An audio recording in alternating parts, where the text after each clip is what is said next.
For every mutant still out there. Believe in each other.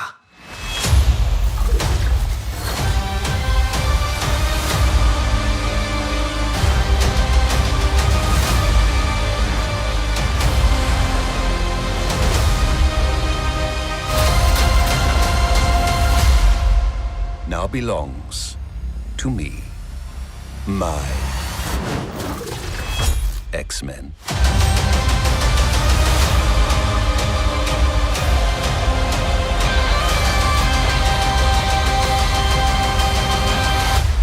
Almost forgot. Oh, am I going to war or a circus? What'd you expect? Black leather? Welcome back, everyone. It's Charlie. This will be my X-Men 97 Episode 9 trailer video. There's still a bunch of footage. It's going to be part 2 of the finale. It's still titled Tolerance is Extinction. They're doing a 3-part finale, so Episode 10 will be like the last part of that. Just like the classic multi-episode arcs from the original X-Men animated series, the showrunner also specifically mentioned some comic book arcs that would inform Episode 9. I know most people are just thinking about all the Bryan Singer Fox X-Men jokes here, like black leather suits, what? So we'll break it all down. It confirms a lot of theories people have had about the story arcs that they're closing this season down in. I know there are a lot of theories about what they're going to be doing during Season 2, so we'll address that during the video as well. If you're brand new to the channel, be sure to subscribe to get all the episodes. And the good news is they've already confirmed 3 seasons. It sounds like things have also gone so banger for them, like their response have been so good that they give them more seasons, so it sounds like we're at least getting Season 4, maybe beyond that too. And before the showrunner, Beau DeMayo, had been fired at the beginning of the season, as weird as this is, like it seems like everybody loves the season, why did they fire him before? It sounds like he turned in the story for Season 3 before that wound up happening, before they fired him. I know there's all kinds of questions about that. Apparently there's a bunch of context for what really happened behind the scenes, and it will make more sense once that comes to light. It kind of makes things sound more spicy than they actually were, so if we find out what really wound up happening, I'll include that in some future video, but I don't expect them to release that information for a while. But it is cool that he's so into the show and responding to everyone, like things generally seem positive, whatever drama happened between him and Marvel. He's been posting a lot, episode to episode, clarifying details, cameo scenes, and story arcs that they're adapting. Based on the way they ended Episode 8, the finale Part 1, Tolerance is Extinction, Episode 9 will begin with Magneto's all-out war on humanity, as Wolverine says. No, he's just declared war on humanity. It looks like he puts his original classic suit back on, and according to the former showrunner, I guess would be more accurate to say, one of the main storylines for the episode is taken from Fatal Attractions in the comics, which is a crossover arc from the early 90s featuring the X-Men characters, X-Factor, X-Force, Excalibur, all fighting Magneto, and a lot of those characters are on the show right now. If you remember the original X-Men the Animated Series Sanctuary 2-part episodes with Magneto's Asteroid M, Fatal Attractions is sort of like the big comic book arc that comes after Asteroid M. But this also explains why they've been including all these Asteroid M scenes in the X-Men 97 intros a couple times this season because of the Fatal Attractions comic book twist that they're ending on in Episode 9. During the original version, Exodus, who was also featured during Episode 5, super powerful Omega-level mutant, one of the most powerful mutants, offers X-Force Sanctuary on Avalon, Cable's former base of operations. This is like a time-traveling asteroid, basically. And it's revealed that the great person who's going to protect them will be Magneto, who a lot of people thought died after the fall of Asteroid M in the comics. On the TV show, he just personally destroyed Asteroid M and then went off on his own. A lot of people remember after he supercharged himself using Earth's magnetic field, kind of like he did at the end of Episode 8, basically amounted to the same thing. During the comic book version of that, Magneto uses the Acolytes, Cortez's group from the animated series, basically a bunch of people that served him directly, vowing to wipe out all humans from Avalon here, this base. The United Nations activates the Magneto Protocols, which is a defense that they created against him, raising this protective barrier around Earth that's supposed to prevent him from using his powers. He then declares all-out war and retaliates by unleashing a planet-wide electromagnetic pulse like the one we saw at the end of Episode 8, destroying Earth's electrical systems. On the show, they made it seem like he only destroyed the Prime Sentinels, but he also might have destroyed some of Earth's electrical systems too. During the comic book version, Professor X then puts on a Shi'ar exoskeleton that we saw him wear during the original Asteroid M episodes of the animated series, enabling him to walk again. They also did that in the recent X-Men 97 episodes with the Shi'ar battle armor, which is from a completely different comic book. They're mixing and matching a lot of comic book arcs here. Then in the comic, the X-Men arrive to fight Magneto. Wolverine almost totally guts him, and Magneto then rips all the adamantium out of his body. It's totally nuts. If you've ever seen this comic book panel but haven't read the original story, that's why this happened. Usually when people refer back to this comic book arc, they're just referring to the time that Magneto ripped all the adamantium out of Wolverine's skeleton.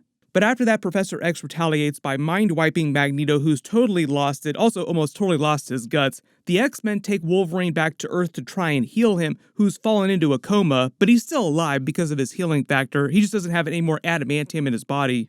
And even though this is happening in the early 90s, this was the story where Wolverine then learns about his bone claws.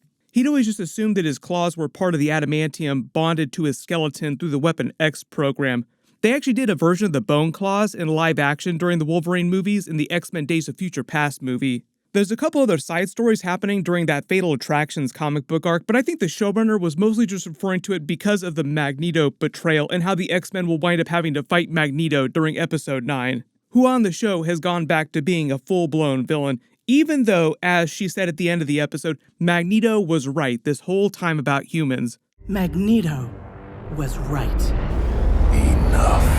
So you can see why they plotted his arc out this way. They wanted you to understand why Magneto is doing what he's doing. He says enough. Mutants himself betrayed too many times, subjected to all kinds of torture here, and had he not escaped, Mr. Sinister would have continued to experiment on him Mangala style, making more World War II references, because Magneto himself also went through World War II. That's part of what's happening to him in this moment here, like he's having more flashbacks to World War II, and he says enough, like no more. The same thing happened to him during Episode 5, like he had more World War II flashbacks. So if you've seen people posting about Wolverine versus Magneto after Episode 8, this is why. Everybody wondering if they're going to have the X-Men fight Magneto, and Magneto will rip all the adamantium out of Wolverine's body. He would totally survive, but that would mean they start X-Men 97 Season 2 with no adamantium in his body. They kind of did the live-action version of this after the Wolverine movie in Days of Future Past. So by the post-credit scene when Professor X and Magneto show up for Days of Future Past, that's why Wolverine can pass through the metal detector without any problems. There's no more metal in his body.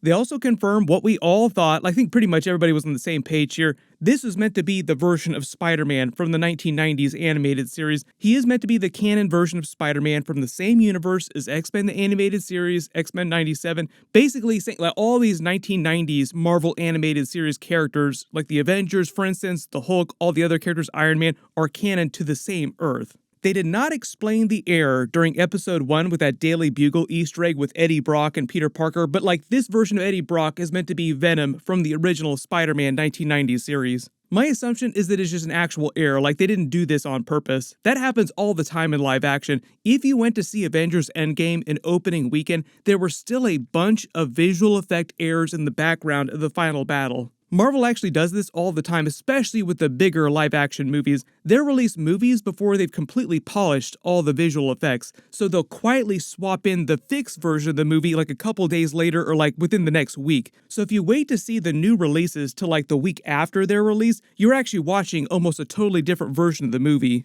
It sounds like the cameos in Episode 8 were just the beginning too. They have way more cameos planned in the last 2 episodes. One of the major reasons too for having Spider-Man cameo was part of Marvel's larger plan to do more revival series from the other 90s shows that they did back in the day. There were several. The Incredible Hulk series, that's why they had the Hulk cameos earlier this season. The Iron Man TV series. Yes, there was an Iron Man show for a little while. The Silver Surfer show, Fantastic Four show, all those versions crossed over during the Spider-Man 90 series Secret Wars episodes, including Captain America, which we also just saw recently. So just expect way more crossovers from all these other Marvel characters in future seasons, and maybe we'll get Spider-Man 98, like they'll do the X-Men 97 treatment for the Spider-Man 1990 series. The other new footage is of Professor X after the X-Men have returned to him, as he said at the end of Episode 8. To me, my X-Men. This scene is actually based on the original 1960s Uncanny X-Men comic. At the end of the very first issue, he kind of does a version of this. Now, he doesn't say, "To me, my X-Men." That didn't come till Grant Morrison later. He says, "Return to me," but it's the same basic vibe, like he's kind of doing the same thing. We see him find his yellow chair. Now we know why it's covered in dirt. It's from all the destruction of the X-Mansion. R.I.P. X-Mansion, pour one out for it. But it's okay, he's super rich, the X-Mansion gets destroyed all the time in the comics, they even did the same thing in the live-action movies, so he will eventually rebuild it. We see the new scene of Storm in her black suit from the comics saving Sunspot and Jubilee, then coming back to give a pep talk to the other X-Men characters. Notice that Forge is with her in his X-Factor suit. During this scene of them circling up, talking to each other, this other new character to the right is also Sunspot in his classic New Mutant suit from the comics. I think the idea is that on the show, he's become fully part of the X-Men. Jubilee's black suit that she got during episode 8 is also meant to be a reference to the future version of herself that she met previously on Mojo World. It's just meant to show her evolution as a character, like she's getting wiser, more powerful, like that older version got. There was some talk earlier this season about other X-Men characters getting new suits by the end of the season, so there might be some more by episode 10. But I think they were also referring to Cable getting the modified version of one of Cyclops' old X-Men suits. And I think that's what's going on during this Fox X-Men Bryan Singer joke here about the black suits from the X-Men 2000 movie. The other major story that they're adapting for the next 2 episodes is Second Coming. During that, the X-Men basically fight an upgraded Bastion who becomes way more powerful. I know there's still tons of questions about Apocalypse coming back because he's still in all the intros, but we haven't seen him in episodes yet. If you remember, he came back at the end of the original series. There might be some kind of teaser for how he's connected to all this in episode 10. There are a lot of people asking about them doing Messiah Complex after this. What about Hope Summers? There was a Rachel Summers cameo scene during episode 8 in that flash forward scene too when Cable was talking about Bastion's post-apocalyptic future. If you didn't read the comics, Rachel Summers is the daughter of Cyclops in the real version of Jean Grey in a post-apocalyptic timeline. That's why this version of Rachel Summers has the Phoenix Force in this flash forward. But I think the idea is that she'd be erased from existence when Cable is successful in stopping Bastion, averting that whole post-apocalyptic future for mutants. Even though he called it a paradise for humans, wasn't a paradise for mutants. If there's any other Easter eggs or references that you spotted in the trailer footage that I didn't talk about in the video, write them below in the comments. My full episode 9 video will post next week after they release it. And if you have any special requests for bonus videos too, just let me know in the comments. Everybody click here for my full episode 8 video and Easter eggs, and click here for all my other new Deadpool and Wolverine videos. Thank you so much for watching, and I'll see you guys in the next one.